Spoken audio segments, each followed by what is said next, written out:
ॐ स्थापकाय च धर्मस्य सर्वधर्मस्वरूपिणे अवतारवरिष्ठाय रामकृष्णाय ते नमः। आइए नाग महाशय जी की यह जो जीवन गाथा हम अनुध्यान कर रहे हैं उसको आगे बढ़ाते हैं। यहाँ नाग महाशय का चरित्र अगर हम अध्ययन करें तो उसको दो भागों में हम विभाजित कर सकते हैं एक प्रकार से, या यूँ कहिए कि नाग महाशय का जीवन तीन धारों में, तीन भागों में जैसे बटा हुआ है। पहला भाग जब तक वे अपना जीवन यापन कर रहे थे, जब वे श्री रामकृष्ण देव के संपर्क में नहीं आए थे। दूसरा, जब वे श्री रामकृष्ण देव के संपर्क में आ गए। और तीसरा, श्री रामकृष्ण देव के महासमाधि के बाद में उनका जो उर्वरित जीवन था वो उसको लेकर। श्री रामकृष्ण देव के दिव्य लीला और अद्भुत चरित्र का हम जब अध्ययन करते हैं, वैसे विशेष रूप से श्री रामकृष्ण देव की साधना का जो वर्णन हम पढ़ते हैं, तो वह सब देखने के बाद, पढ़ने के बाद ऐसा लगता है कि इस प्रकार की दिव्य साधना करना हमारे जैसे सामान्य जीव के लिए तो संभव ही नहीं है। यानी एक बार एक ब्रह्मचारी नया नया जो ज्वाइन हुआ था, उसके मुंह से एक बात निकल गई। उस ब्रह्मचारी ने बड़े सरलता से एक ज्येष्ठ सन्यासी के सामने यह बात उठाई कि श्री रामकृष्ण देव अर्थात परब्रह्म श्री रामकृष्ण नर रूप धारण करके आए और उन्होंने नर मनुष्य के समान, सामान्य जीव के समान एक जीवन यापन करते हुए जगत के सामने अपने जीवन के द्वारा आदर्श प्रस्तुत किया। तो वैसे तो उस ब्रह्मचारी ने कोई गलत बात तो नहीं उठाई थी या बताई थी, लेकिन जैसे ही यह वाक्य उस ब्रह्मचारी ने बोला तो तुरंत वे ज्येष्ठ सन्यासी थे, वे तुरंत बोल उठे, कैसी बात करते हो? किस प्रकार से तुम ये कैसे कह सकते हो कि श्री रामकृष्ण सर्वसाधारण मनुष्य की तरह जीवन यापन करते थे? जस्ट बिकॉज वे खाना खाते थे, कपड़े पहनते थे या लोगों से बातचीत करते थे, ये सब आचरण देखकर क्या तुम ये कह रहे हो कि वे एक सामान्य जीव की तरह जीवन यापन करते थे, अर्थात वे सामान्य जीव हैं? नहीं नहीं, श्री रामकृष्ण देव का कोई भी बात सामान्य तो थी ही नहीं। और विशेष रूप से अगर हम श्री रामकृष्ण देव के चरित्र सही में अध्ययन करते हैं तो महसूस होता है कि श्री रामकृष्ण देव के चरित्र में प्रारंभिक काल में जब साधना शुरू होती है तो श्री रामकृष्ण देव के अंतःकरण में जो एक अद्भुत भाव था कि जगदम्बा क्या है। मैंने सुना है कि जगदम्बा ने राम प्रसाद, कमलाकांत ऐसे कई लोगों को, भक्तों को दर्शन दिए हैं, तो क्या माँ जगदम्बा के, महाकाली के दर्शन हो सकते हैं? और मुझे वह दर्शन प्राप्त करने हैं। इस तरह से एक अपूर्व आध्यात्मिक स्पृहा और उस स्पृहा को पूरे करने की दृढ़ आकांक्षा श्री रामकृष्ण देव के अंतःकरण में बड़ी ही दृढ़ता के साथ, तेजस्विता के साथ में जगमगा उठती है। अगर हम हमारे अंतःकरण में जरा तुलना करके देखें तो महसूस होता है कि हम भी शायद भगवान को चाहते हैं या भगवत प्राप्ति करना हमारा उद्देश्य भी मानते हैं, लेकिन उससे मेरा जीवन जब तक भगवान का दर्शन नहीं होता मेरा जीवन व्यर्थ है। इस तरह से अपने आप को साधन भजन में डुबो देना हमारे लिए संभव नहीं होता।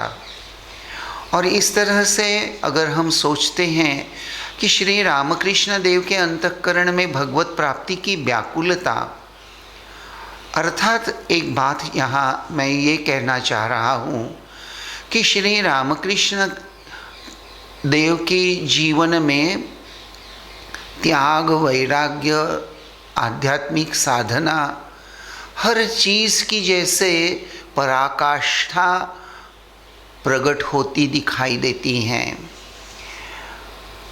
दोपहर के 12 बजे ग्रीष्म काल में अभी मई महीना था, बीच में गर्मी का हम सब जानते हैं कि भाई मई महीना यानी बहुत गर्मी, सारे भारत में, उत्तर भारत में सब जगह सब जानते हैं कि मई महीना यानी बहुत गर्मी।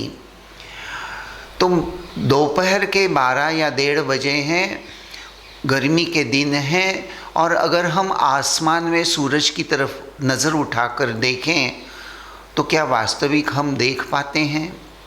शायद पल भर से ज़्यादा हम ऊपर नज़र उठाकर सूरज की तरफ नहीं देख पाते।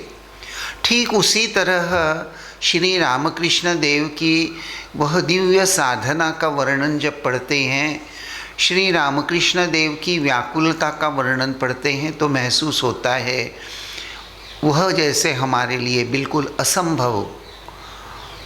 नाग महाशय को लेकर श्री ठाकुर ने गृहस्थाश्रमी व्यक्ति का एक आदर्श प्रस्तुत किया। ऐसी एक बात बड़ी ही ज़ोर शोर से रामकृष्ण भक्तों में प्रचलित है। लेकिन जब नाग महाशय का जीवन चरित्र हम पढ़ते हैं तो महसूस होता है कि इस प्रकार से गृहस्थाश्रम जीवन चलाना हमारे जैसे सामान्य व्यक्ति को एक तरह से असंभव सा है। नाग महाशय के जीवन में अभी तक हम देख चुके हैं कि किस प्रकार वे एक तरफ ज्ञान तो दूसरी तरफ भक्ति, दोनों के एक ऐसे ऊंचे मुकाम पर वे पहुंच गए हैं, एक ऐसी उच्च हाइट जहां वे जाकर बसे हुए हैं, जहां ज्ञान भी अपनी संपूर्ण सामर्थ्य के साथ वहां विद्यमान है, तो दूसरी तरफ पराभक्ति भी वहां जैसे जगमगाती नज़र आती हैं। हमारे लिए कहने के लिए तो बड़ा आसान है कि नाग महाशय एक आदर्श गृही हैं, लेकिन उनके समान गृहस्थी चलाना इतनी आसान बात निश्चित नहीं है। वैसे श्री रामकृष्ण देव के ये जो गृही भक्त हैं, विशेष रूप से यहाँ हम देखते हैं कि गिरीश चंद्र घोष, उनके जीवन में विश्वास की पराकाष्ठा, इसीलिए ठाकुर कहा करते थे कि गिरीश का कैसा विश्वास, 1 रुपया 5 आना। तो गिरीश चंद्र घोष, उनके जीवन में विश्वास की पराकाष्ठा, बलराम बसु के जीवन में नम्रता, सेवापरायण भावना की पराकाष्ठा, नाग महाशय के जीवन में ज्ञान मिश्रा भक्ति की पराकाष्ठा, अक्षय कुमार सेन, उनके जीवन में दीन भाव की पराकाष्ठा, महेंद्रनाथ गुप्त, उनके जीवन में प्रहलाद भाव। भागवत का अध्ययन तो आप लोगों ने थोड़ा बहुत किया होगा, प्रहलाद का चरित्र भी आप बहुत से लोग जानते हैं। तो प्रहलाद के जीवन में जैसे हम भक्ति की भावना की एक अद्भुत लीला देखते हैं, भक्ति की जो एक अभिव्यक्ति देखते हैं, महेंद्रनाथ गुप्त के जीवन में भी यह भक्ति की अभिव्यक्ति हम नज़र कर सकते हैं। लेकिन फिर भी मैं ज़रूर कहना चाहूँगा कि महेंद्रनाथ गुप्त एक तरफ भक्ति तो जरूर है, लेकिन उसी के साथ साथ एक जिज्ञासु वृत्ति भी उनमें सतत विद्यमान नजर आती है। नाग महाशय का जो जीवन है, तो उनके जीवन में सत्य तो यही है कि ये सभी गुणधर्म जैसे नाग महाशय में तो विद्यमान थे ही, लेकिन विशेष रूप से उनका जो एक प्रकार से समन्वय बड़ा ही अद्भुत। देखिए, छोटी छोटी घटनाएं मैं आपको बता चुका हूँ कि चौधरी बाबू के मकान को आग लगी हुई है और वह आग जोर से हवा चल रही है। कुछ चिंगारियाँ नाग महाशय के घर पर भी आकर गिर पड़ रही हैं। शायद घर में अब नाग महाशय का घर भी जल जाएगा, लेकिन अपूर्व दृढ़ता के साथ नाग महाशय अपने पत्नी को कहते हैं, जब उनकी पत्नी घर से सब सामान बाहर निकालने की गड़बड़ी हड़बड़ी मचा देती हैं, तो कहते हैं कैसी क्या बात कर रही हो तुम, तुम्हारा भगवान पर विश्वास नहीं है, ठाकुर पे। और ये कपड़े लत्ते, ये ब्लैंकेट वगैरह, इन सबको लेकर इतनी ममता, ये तो इसकी कीमत ही क्या है। तो एक तरह हम जरूर यह कह सकते हैं कि यह जो जगत है वह परिवर्तनशील है, अनित्य है। तो यह अनित्य बोध, यह नाग महाशय की निश्चित रूप से ज्ञान दृष्टि थी। और वह अपने पत्नी को ये कहने लगे कि अरे, साक्षात नारायण अग्नि के रूप से हमारे घर में प्रकट हो रहा है, उसको प्रार्थना करने के बदले तुम ये क्या हड़बड़ी मचा रही हो। देखिए, घर को आग लग रही है तो साक्षात भगवान अग्नि के रूप में प्रकट हो रहे हैं, इसको आप ज्ञान दृष्टि नहीं कहेंगे तो क्या कहेंगे।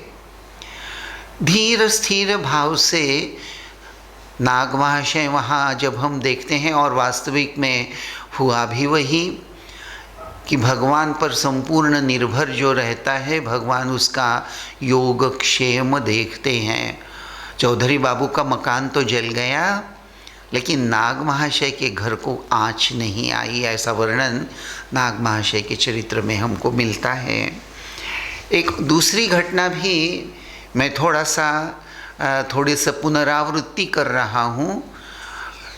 दूसरी घटना भी उतनी ही विलोभनीय, उतनी ही अद्भुत है।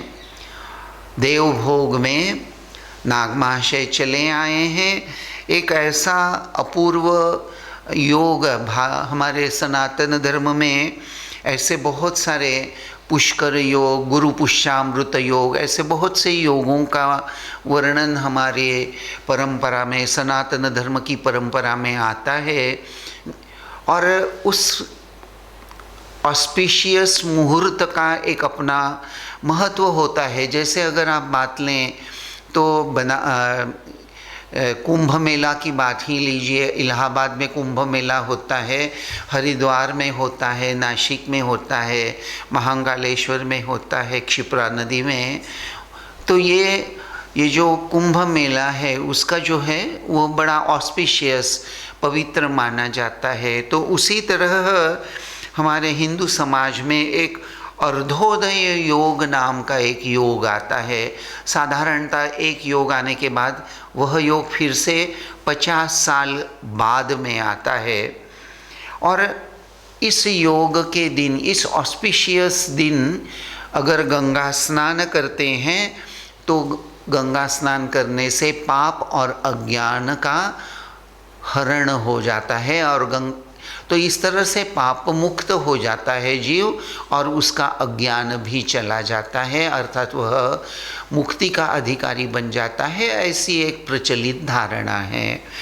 तो यह अर्धोदय योग आया था, और उसके 3-4 दिन पहले मैंने ये डिटेल में वर्णन आपको बता ही दिया है, फिर से थोड़ा सा दोहरा रहा हूँ कि उसके 3-4 दिन पहले दुर्गाचरण नाग अर्थात नाग महाशय जब कलकत्ता से देवभोग चले आए तो उनके पिताजी बड़े नाराज़ हो गए और उन्होंने कहा कि क्या कैसा अनाड़ी है रे तू, इतना सुंदर ऑस्पिशियस पवित्र दिन और वह मुहूर्त बस 3-4 दिन में आने ही वाला था, तो तुम गंगा स्नान करके चले आते तो क्या हर्ज था। तो नाग महाशय का ये जो उद्गार कहें, नाग महाशय ने तुरंत ये जो बात अपने पिता से बोल दी कि मनुष्य की अगर सच्ची भक्ति है तो गंगा जी का दर्शन तो घर में भी हो सकता है। और वास्तविक ऐसा ही हुआ कि अर्धोदय योग का वह शुभ दिवस भी था और उस शुभ दिवस के निमित्त नाग महाशय से मिलने के लिए बहुत से भक्त देवभोग में उनके घर में पधारे हुए थे। और नाग महाशय जिस मकान में जिस घर में रहते थे उसके आग्नेय दिशा में एक कोने में धीरे धीरे ज़मीन से एक झरना निकल आया, पानी निकल आया और इतना वो बहने लगा कि पूरा आंगन पानी से भर गया। और लोग जब अंदर में बैठे लोग हैं, बाहर ये हो रहा है, जोर से आवाज़ शोरगुल होने लगा, तो अंदर बैठे हुए भक्त लोग भी सभी लोग बाहर आ गए और उन्होंने ये सब देखा। तो नाग महाशय ने कहा कि जय माँ गंगा, पवित्र पाविनी गंगा आ गई हैं, हे भागीरथी तुम्हारी जय हो। और यह अद्भुत वार्ता सारे गांव में फैल गई और सारे ग्रामस्थ भक्त लोग देवभोग जो बांग्लादेश में हैं वहाँ उस दिन उन्होंने आकर सभी ने स्नान किया और धन्य हो गए। तो देखिए क्या यह एक अद्भुत चमत्कार नहीं है, एक अद्भुत बात महसूस होती है। लेकिन यहाँ एक तरफ जैसा मैंने अभी कहा कि नाग महाशय के अंतःकरण में जो विश्वास और भक्ति की पराकाष्ठा हम देखते हैं। पिताजी डांट रहे हैं कि तुमको तो गंगा स्नान करके आना बड़ा ही अच्छा रहता अगर वह तुम कर पाते, क्योंकि 2-3 दिन के बाद वह अपूर्व योग जो 50 साल के बाद फिर आएगा। तो नाग महाशय जवाब देते हैं कि भाई गंगा जी तो घर में भी आ जाएगी। और वास्तविक हुआ भी वैसे। तो यह घटना का वर्णन जब स्वामी विवेकानंद जी के पास पहुंचा तो उन्होंने यह ही कहा कि नाग महाशय जो हैं उनके पास ये जो अमोघ इच्छा शक्ति है, तो इस इच्छा शक्ति के आधार से जीवों का उद्धार होना संभव है। देखिए यह कहने वाली व्यक्ति कोई सामान्य नहीं है। स्वामी विवेकानंद जैसे एक लोकोत्तर पुरुष यह बात कह रहे हैं कि नाग महाशय के समान महापुरुष जो होते हैं वे अगर चाहें तो अपनी इच्छा मात्र से जीव का उद्धार करने का सामर्थ्य रखते हैं। ऑफ कोर्स ऐसे महापुरुष विरला ही होते हैं, ऐसे हर गली में आपको ऐसे महापुरुष नहीं मिलने वाले और ये बात भी बार बार नहीं होती। यानी कोई आप में से यह सवाल पूछे कि क्या देवभोग वह जो नाग महाशय का जो घर है वहाँ क्या आज भी गंगा जी हैं, तो शायद आज तो वहाँ गंगा जी निश्चित रूप से नहीं है। लेकिन उस वक्त हुई थी, ग्रामस्थ लोगों ने, भक्तों ने वहाँ गंगा स्नान किया था। जीव मात्र सभी में एक ईश्वर ही विराजमान होते हैं, इसलिए नाग महाशय हमेशा हाथ जोड़कर बैठे रहते थे। रास्ते से भी जाते तो उनके हाथ बहुत बार हाथ जोड़कर जोड़े हुए रहते थे, जैसे प्रणाम कर रहे हैं, नमस्ते कर रहे हैं। और उनसे किसी ने पूछ भी लिया कि आप हमेशा इस तरह से हाथ जोड़कर प्रणाम मुद्रा में रहते हैं, इसकी क्या कोई ख़ास वजह है? तो नाग महाशय कहने लगे कि प्रत्येक भूत मात्र अर्थात प्रत्येक जो जीव हैं और जगत में जो कुछ भी हम देख रहे हैं उसमें ईश्वर ही बसे हुए हैं, तो मैं ईश्वर को ही प्रणाम करते जा रहा हूँ। तो यह एक अपूर्व ब्रह्म दृष्टि कही है, ये एक ज्ञान दृष्टि कही है। नाग महाशय के जीवन में यह ज्ञान दृष्टि और ज्ञान दृष्टि के आधार से वे उस ज्ञान में प्रतिष्ठित नजर आते हैं। उस ज्ञान में प्रतिष्ठित अहिंसा परमो धर्म, ऐसी एक बात हमारे शास्त्र में जरूर कही है। अहिंसा परमो धर्म, अहिंसा को एक परम धर्म माना जाता है। नाग महाशय के जीवन को अगर हम अध्ययन करें तो सारा जीवन, जिंदगी भर नाग महाशय इस अहिंसा को अक्षरशः पालन करते हुए नजर आते हैं। रास्ते से जाते वक्त भी कहीं मेरे पाँव के तले किसी जीव की, कीड़े की हत्या न हो जाए, इसके लिए वे बड़े सावधान रहते थे। देवघर में उनका घर आपको मैंने बताया ही है। तो देवघर में अपने सामने वाले बरामदे में अपने भक्तों के साथ वे बैठे हुए बात कर रहे थे, जो भक्त आए हुए थे उनसे। तो आंगन में कुछ दूरी पर बांस का एक छोटा सा ऐसा जंगल जैसा, यानी बहुत सारे बांस के पेड़ वहाँ लगे हुए थे, बांस लगे हुए थे। और एक बांस का जो ये कह सकते हैं जैसे आप एक के बाद एक ये जो बांस की एक कतार, तो वहाँ उसको दीमक लग गई थी। और दीमक इस कदर लगी हुई थी काफ़ी ऊंची लेवल तक। तो उसको देखकर एक भक्त के मन में विचार आया कि ये जो बांस का ये जो जंगल जैसा ये, या जिसको हम कहते हैं फेंसिंग टाइप ऐसा जो नज़र आ रहा है, इसको दीमक लगी हुई है, तो यह फैल अगर जाती हैं तो बड़ा नुकसान हो सकता है। यह सोचकर उस भक्त ने वह जो बांस का एक प्रकार से फेंसिंग कहिए, उस फेंसिंग को बहुत ज़ोर से हिला दिया और उसके परिणाम स्वरूप वह जो दीमक लगी हुई थी पूरी उस बांस के इस पर, तो वह गिरकर एक बाजू में गिर पड़ी ज़ोर से। और यह देखकर नाग महाशय बड़े ही दुखी होकर कहने लगे अपने उस भक्त को, हाय हाय तूने ये क्या कर लिया बाबा। कितने दिनों के परिश्रम के बाद उस दीमक ने इस तरह से अपने लिए रहने के लिए ठिकाना बना लिया था, और आज तुमने उसको पल भर में ही तोड़ फोड़ दिया। और ऐसा कहते कहते नाग महाशय की आँखों से आंसू आने लगे। और भक्त तो बड़ा चकित सा, कुछ सहमा सा रुक गया।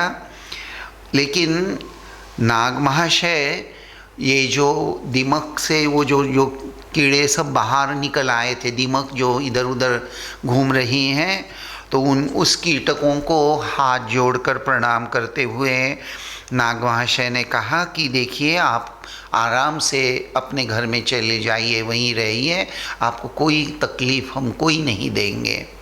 देखिए इतना बड़ा एक उदाहरण आपके सामने मैंने इसलिए प्रस्तुत किया कि हम अहिंसा की बात तो करते हैं, लेकिन मन में और आचरण में अहिंसा का पालन इस प्रकार से तो हमने बहुत विरला ही देखा है।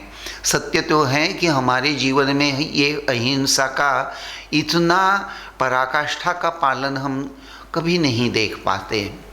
और इसीलिए मैंने अभी आपसे कहा कि नाग महाशय के जीवन में हर चीज़ की जैसी पराकाष्ठा, यानी हर चीज़ अपने संपूर्ण शक्ति सामर्थ्य के साथ में जैसे जगमगाती नज़र आती है।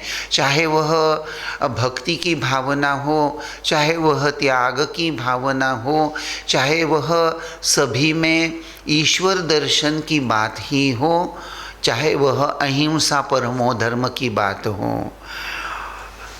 नारायणगंज यह एक बांग्लादेश में ही वहाँ का एक गांव, उस ज़माने में तो सारा भारत एक ही था।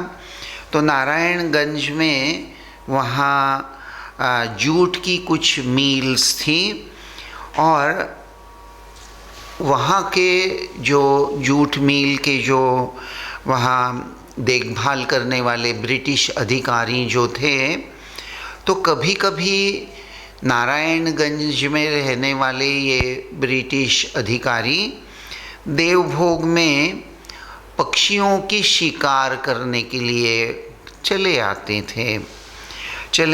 थे। तो एक बार ऐसा हुआ कि ये ब्रिटिशर्स शिकार खेलने के लिए पक्षियों की देवभोग में आए थे और बंदूक की आवाज़ सुनकर नागमहाशय दौड़कर बाहर आ गए और उन्होंने देखा कि ये ब्रिटिशर्स आ रहे हैं, बंदूकें हैं उनके हाथ में। तो नागमहाशय ने उनसे हाथ जोड़कर बड़ी विनती की कि आप यह शिकार न खेलें, ये पक्षियों की हत्या न करें। अब बात तो यह है कि उस ज़माने में ब्रिटिश लोगों का राज्य चल रहा था और उस ब्रिटिश अधिकारी वो जो आए थे उनको नागमहाशय की बात समझ में भी नहीं आ रही थी और इसलिए उनकी बात को न समझते हुए पक्षी को मारने के लिए उस ब्रिटिश अधिकारी ने बंदूक को तान लिया, उठा ली बंदूक और बस चलाने ही वाला था। तो उसके पीछे ऑफ कोर्स वो जो ब्रिटिश अधिकारी था उसको ऐसा लग रहा था कि ये आदमी कुछ पागल सा है, तो एक पागल की बातों की तरफ ध्यान क्या देना, इस तरह सोचकर वह बंदूक से वो पक्षी को मारने के लिए अपना टारगेट बनाकर नेम पकड़कर चलाने के भंगी में आ गया। तो नागमहाशय ने उसी वक्त उस ब्रिटिश अधिकारी के हाथ से वो बंदूक खींचकर निकाल ली और उस ब्रिटिश अधिकारी जो था उसने बहुत कोशिश की कि नागमहाशय के हाथ से वह बंदूक खींचकर अपने हाथ में ले ले, लेकिन वैसे तो नागमहाशय बहुत दुबले पतले थे, लेकिन उस वक्त जैसे उनमें जैसे शेर के समान एक जैसा अद्भुत बल आ गया था और उस ब्रिटिश अधिकारी ने बहुत प्रयास किया, लेकिन नागमहाशय ने अपने हाथ से वो बंदूक बिल्कुल ही नहीं छोड़ी और नेचुरली ब्रिटिश अधिकारी जो था वह वापस जाने के बाद नारायणगंज जब वापस चला गया तो उसने नागमहाशय के अगेंस्ट में तकरार करने की सोच ही ली थी। लेकिन दूसरे ही दिन नागमहाशय उन्होंने क्या किया कि एक उस जूट मिल में काम करने वाले एक कर्मचारी के हाथ से वह बंदूक वापस भेज दी और उस जूट मिल के जो कर्मचारी थे, हिंदू कर्मचारी थे, उनको सब कुछ समझा भी दिया और वे लोग सभी जानते थे कि नागमहाशय किस तरह से आध्यात्मिक पुरुष हैं। उनके जीवन में ये जो साधुता होती हैं तो उसको लेकर वो जो भारतीय कर्मचारी थे उन्होंने ब्रिटिश अधिकारी उनको सब कुछ समझा दिया और उनके द्वारा यह सब सुनने के पश्चात वह ब्रिटिश अधिकारी उसको नागमहाशय के अंतःकरण की यह अहिंसा की भावना, यह सब देखकर उसका मन भी श्रद्धा से भरपूर हो गया।